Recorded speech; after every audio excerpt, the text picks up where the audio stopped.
झाडां आमची गिरेस्तकाय. मनशाची जीण सदांच झाडांचेर आदारून आसा. झाडां बगर मनीस जिवो उरचो ना. मनीस तशेंच जायतीं जनावरां झाडांचो पालो खावन जियेतात.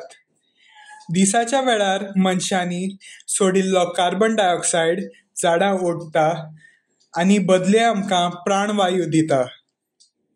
ताका लागून आमकां स्वास सारको घेवंक मेळटा.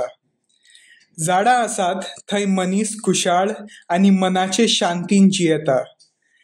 झाडांक लागून पावस पडटा. जी माती पावसान व्हांवन वता ताका ती आडोवन दवरता.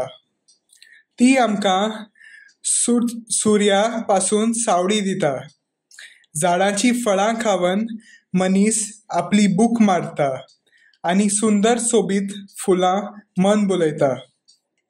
झाडां पासून मेळपी लाकडाचो उपयोग घरां बांदूंक, घरांतल्या वस्तू करूंक, जेवण रांदूंक आनी कांय लोक लाकडां विकून आपलें घर चलयतात.